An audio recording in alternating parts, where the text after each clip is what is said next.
Assalamualaikum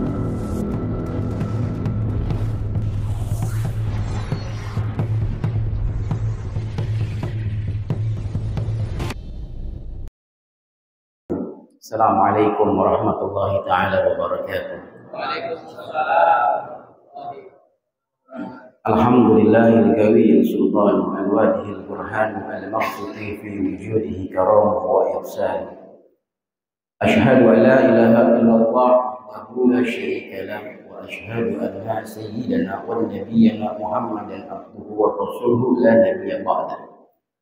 Allahumma salli wa sallim wa barik ala hadzal nabiyil karim sayyidina wa habibina wa syafi'ina wa qurrati a'yunina wa maulana Muhammad wa ala alihi wa ashabihi ajma'in, amma ba'd. Bapak Ibu semuanya, alhamdulillah kita bersyukur kepada Allah Ta'ala. Pagi hari ini Allah masih memberikan kita nikmat panjang umur, nikmat sehat wal afiyah. Ditambah lagi begitu kita bangun, membuka kita punya mata, Allah berikan kita taufik, hidayah, inayah, dimudahkannya langkah kaki kita ke masjid. Awal aktivitas di antara pagi ini adalah ke masjid. Itu merupakan nikmat yang sangat besar yang Allah berikan kepada kita. Alhamdulillah. Buka mata, bangun tidur, yang kita datengin pertama kali rumahnya Allah Ta'ala. Yang kita temuin pertama kali Allah. Alhamdulillah. Kita berharap sama Allah Ta'ala. Nikmat-nikmat yang seperti ini semoga nggak dihilangin sama Allah Ta'ala. Karena nikmat ini nikmat mahal. Jangan sampai kita menjadi orang yang malamnya rajin ibadah, paginya bermaksiat kepada Allah Ta'ala. Atau bahkan sebaliknya, siang hari tampak indah kita beribadah, di malam hari ketika tidak ada orang yang melihat kita, kita asik bermaksiat kepada Allah Ta'ala. Maka kita selalu minta kepada Allah, semoga nikmat ini senantiasa dijaga oleh Allah Subhanahu wa Ta'ala sampai kita berjumpa kepada Allah Subhanahu wa Ta'ala. Yang selanjutnya Bapak Ibu, salawat teriringkan salam kita sampaikan kepada yang mulia paduka baginda Nabi Muhammad SAW, pada para sahabat-sahabat beliau, keturunan-keturunan beliau, dan seluruh pengikut-pengikut beliau. Dan juga kita berharap kepada Allah Ta'ala agar kiranya Allah tidak mengharamkan mata kita ini nanti untuk bisa memandang wajah Sayyiduna Muhammad. Kita minta kepada Allah agar kita tidak diharamkan nanti untuk bisa berjabat tangan, mencium tangan Nabi Muhammad. Kita minta kepada Allah Ta'ala agar Allah tidak haramkan kita nanti untuk bisa bersama dengan Nabi Muhammad. Karena mata yang paling celaka adalah mata yang tidak pernah diizinkan untuk bisa mandang wajah Nabi Muhammad. Jiwa yang paling celaka adalah jiwa yang tidak pernah bisa mencintai Nabi Muhammad.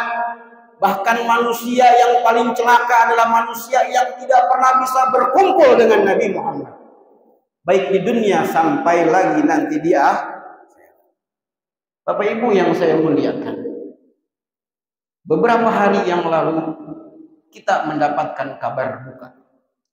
Berpulang ulama kebanggaan tanah Betawi.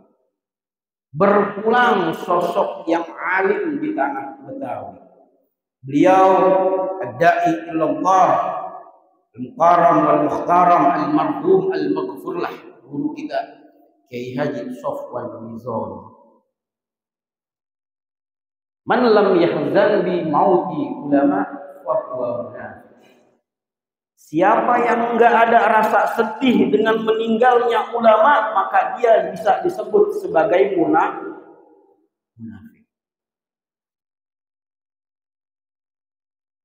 Berkurang lagi orang alim di tanah Betawi. Tanah Betawi sejak dulu alhamdulillah banyak Allah lahirkan ulama-ulama yang memiliki ilmu yang Masya Allah. Di antaranya, siapa yang tidak kenal dengan Kiai Haji Marjuki atau orang menyebutnya Guru Marjuki Cipinang Muara? Di Bekasi kita kenal ulama Betawi Kiai Haji Nur Ali, ulama sekaligus pejuang di zaman. Tarik mundur ke daerah Klender, di sana kita kenal dengan guru Kiai Haji Jayadi Muhajir. Masuk ke Kuningan kita mengenal dengan guru Kiai Haji Ahmad Mubni, atau kita menyebutnya Guru Mubni Kuningan. Masuk ke Menteng Dalam, di situ ada Mu'alim Junaid Al-Betawi, atau orang menyebutnya Guru Junaid. Masuk ke daerah Bukit Duri, di sana pernah ada seorang alim besar zuriyah baginda Nabi As-Sayyid Al-Habib Abdurrahman bin Ahmad bin Abdul Ghadir As-Segaf, Bukit Duri. Tarik ke daerah Matraman, Bali Matraman, di situ pernah ada singa podium yang terlahir dari tanah Betawi, yaitu almarhum al-maghfurah ayahanda Kiai Haji Abdullah Syafi'i. Kiai Haji Abdullah Syafi'i dipanggil oleh Allah Ta'ala, dilanjutkan kembali tongkat estafet dakwah beliau yang juga diteruskan oleh putra Betawi, Kiai Haji Syafi'i Agami. Kita mengenalnya dengan sebutan Mu'alim. Mu'alim punya murid, diantaranya yang baru saja dipanggil oleh Allah Ta'ala, guru kita Kiai Haji Sofwan Nizami. Kita doakan mudah-mudahan guru kita Bapak Kiai Haji Sofwan Nizami, Allah tinggikan derajatnya di alam barzahnya, menjadikan kuburnya raudhah min riyadil jannah, dikumpulkan dengan arwah para kaum salihin lainnya, dengan arwah para anbiya dan lain sebagainya. Lalu pertanyaannya, bagaimana kalau hari demi hari seorang ulama makin banyak yang dipanggil oleh Allah Subhanahu wa Ta'ala? Bukankah mautul alim mautul alam? Bukankah kematiannya seorang alim maka akan berdampak dengan kematian alam? Kenapa? Orang tua kami, guru kami, Dr. Kiai Haji Tubagus Abdurrahman Anwar pernah mengatakan kepada saya, kata beliau, Haikal, yang harus kamu pahami, dengan meninggalnya seorang alim, apabila Abi boleh mengibaratkan, kata saya punya Abi, orang alim tersebut seumpama memiliki 1000 ilmu agama yang disebarkan kepada umat baru 500. Dengan wafatnya orang alim tersebut, maka 500 ilmu yang belum tersebar tadi dibawa oleh beliau ke alam barzah. Maka ilmu yang tersebar 500, setengah daripada yang dimiliki oleh orang alim tadi. Maka semakin banyak orang alim yang meninggal dunia, itu artinya ilmu-ilmu yang ada pada diri orang alim tersebut yang belum sempat kita ambil faedah kebaikannya, terbawa dengan mangkatnya beliau kembali kepada Allah. Maka nanti di akhir zaman, kata saya punya orang tua, jangan heran kalau melihat telur bisa berkokok. Telur bisa berkokok. Maknanya apa, Abi? Saya nanya sama Abi saya waktu itu. Maknanya apa, Abi? Jangan heran orang yang tidak mengerti dan tidak paham kitab kuning bisa bicara tentang ilmu agama. Betul apa betul? Udah mulai banyak apa enggak kira-kira yang begini? Tidak ada kapasitas untuk ilmu agama, tapi banyak tampil berbicara tentang agama, atau bahkan berani berfatwa tentang agama. Padahal setiap orang likulli syai'in madhiyah. Kata abi saya, kata guru saya, setiap orang punya kelebihan sendiri-sendiri. Ilmu agama dimiliki para kiai, para asatiz, para habaib. Kalau mau bertanya kepada beliau-beliau, sehingga guru saya, orang tua saya mengatakan, kalau mau berbicara tentang seputar otomotif, nanyanya kepada montir. Mau bertanya seputar listrik, tanya kepada ahli listrik. Bertanya tentang permasalahan agama, tanyakan kepada ahli agama. Fas'alu wala dzikri in kuntum la ta'lamun. Jangan salah nanya. Dan juga orang-orang harus tahu kapasitas dirinya. Kalau memang saya bukan orang yang memiliki kapasitas agama, oh saya nggak mau bicara agama yang jauh-jauh dah. Betul apa betul? Ada orang datang ke kita nanya, oh bukan kapasitas saya. Oh tanya sama yang lebih ahlinya. Dulu di Betawi ada 3 habaib yang dikenal dengan sebutan trionya Betawi. ada Habib Ali bin Abdurrahman Al-Habsyi Kuitang, ada Habib Ali bin Husain Al-Attas atau kita menyebutnya dengan Habib Ali Bungur. Juga ada Al-Habib Salim bin Ahmad bin Jindan, kakek daripada Habib Jindan bin Naufal bin Salim bin Ahmad bin Jindan. 3 ulama zuriyah Nabi ini yang ada di Betawi. Saya dapat kisah dari guru saya. Kata guru saya, 3 ini semuanya orang alim. Tapi 3 ini semuanya masing-masing memberikan kesempatan sesuai dengan potensi yang jauh dimiliki di antara sesamanya. Contoh, ada orang datang mau ngundang ceramah ke Habib Ali Kuitang. Kata Habib Ali Kuitang, kalau undang ceramah buat jadi mubalik jangan saya. Siapa Bib? Undang Habib Salim Jindan. Itu 3 nih.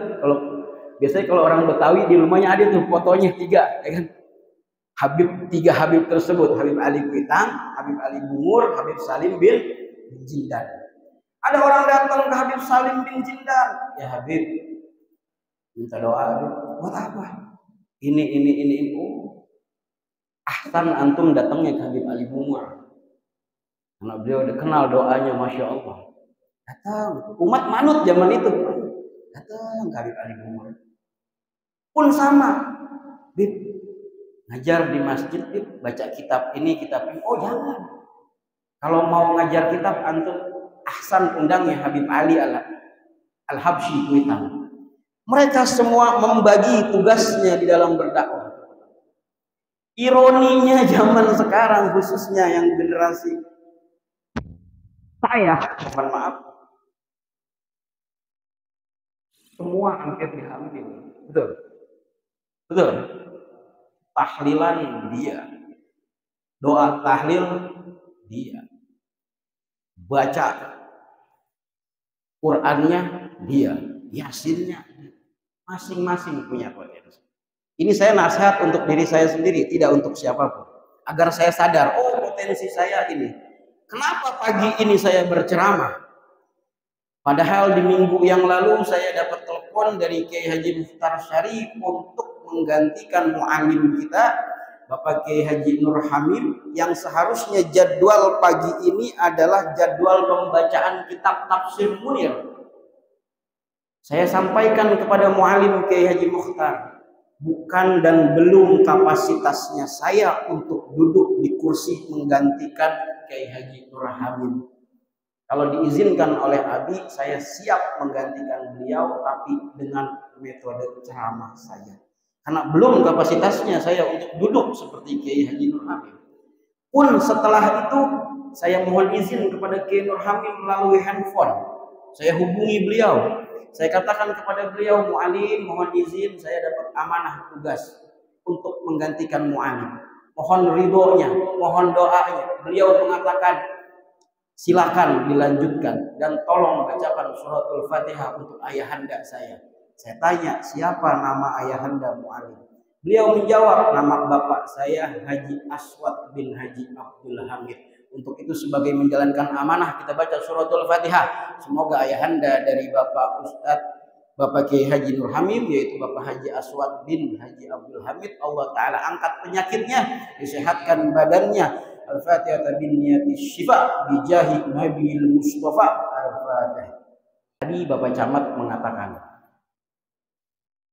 ini hari-hari pahlawan. 10 November. Hari pahlawan tidak akan tercipta kalau di balik itu tidak ada dukungan dan support dari para alim ulama kita. Kita kenal terjadinya hari pahlawan khususnya di kota Surabaya, Jawa Timur. Itu semua berawal dari pertanyaan yang hadir ke Hadratus Syekh Kiai Haji Hasyim Asy'ari. Saat itu orang-orang bertanya, wabil khusus putusan dari Bapak Insinyur Soekarno mengatakan apa hukumnya membela tanah air. Maka Hadratus Syekh Kiai Haji Hasyim Asy'ari dengan satu kata yang tidak panjang beliau mengatakan, hubbul watan minal iman. Cinta tanah air bagian daripada iman.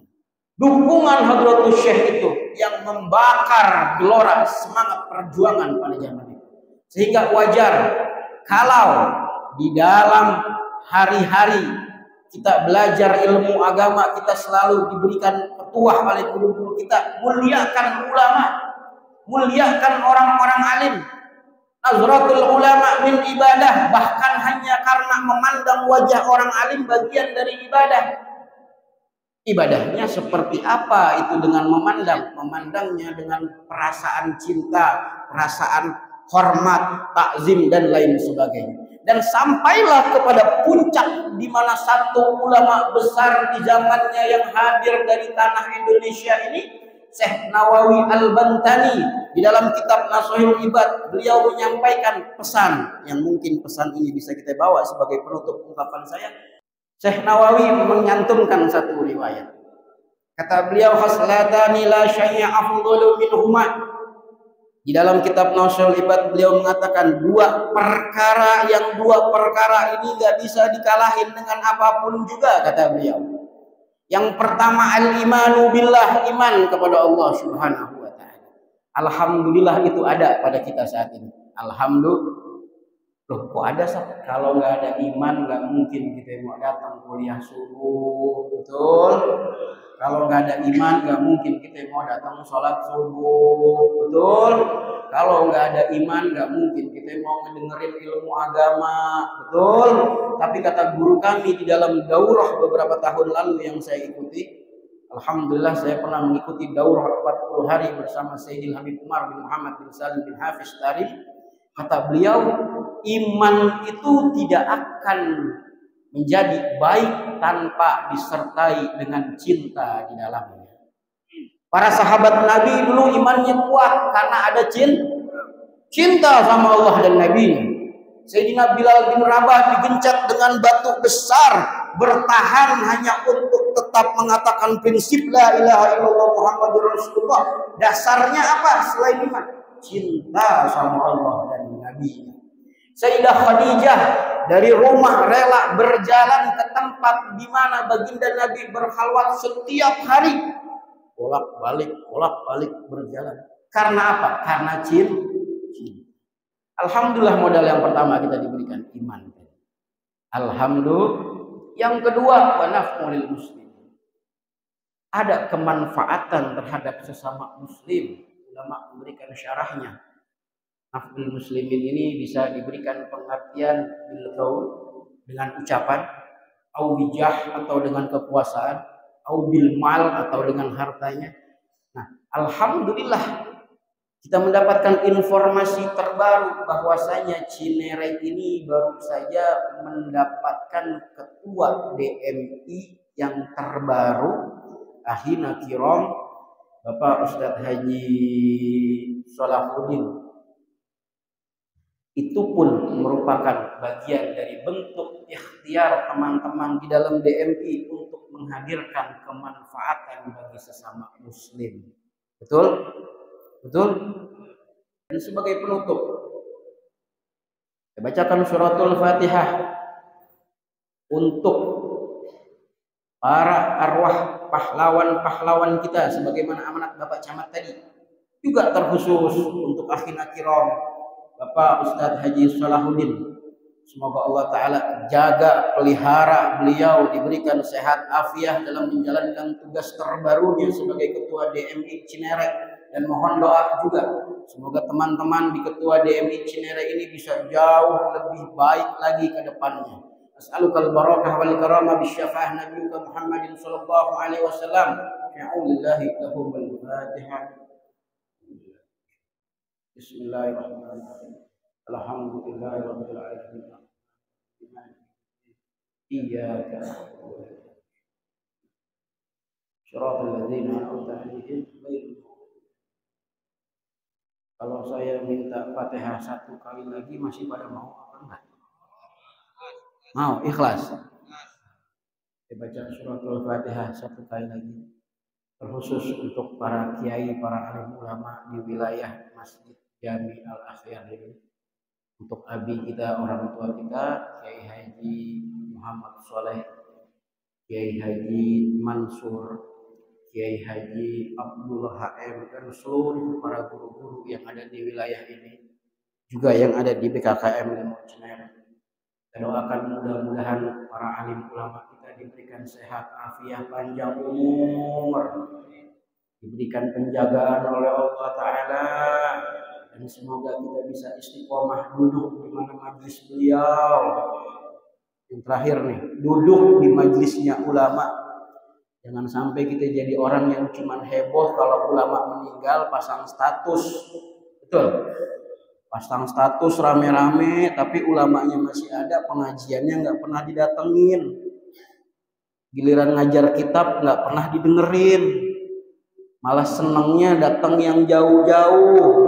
Senangnya ngedengerin ceramah yang hanya udah dikenal-kenal aja.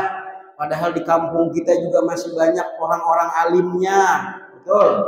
Emang kalau ente meninggal yang bacain sholat, yang nyolatin, yang bacain doa, yang jauh-jauh apa yang dekat? Jauh apa yang dekat? Yang dekat. Boleh cinta sama yang jauh, nggak apa-apa. Tapi yang dekat, yang ada di lingkungan kita itu yang diperhatikan ulama kita. Betul. Saya dulu di Bogor nggak pernah ngaji kemana-mana karena sama abi saya disuruh ngaji ke almarhum al-maghfurah Kiai Haji Raden Abdullah bin Nuh Al-Ghazali. Nggak boleh keluar jauh-jauh dulu karena kata abah saya apa? Di sini masih ada orang alim. Jangan ngaji jauh-jauh dulu. Di sini masih ada orang alim. Nah, mudah-mudahan para alim ulama kita dijaga. Nas'alukal barakah wal karamah bi syafaa'ah Nabi Muhammad sallallahu alaihi wasallam. Fi'aulillahi lahumul Fatihah. Alhamdulillah. Iyyaka na'budu wa iyyaka nasta'in.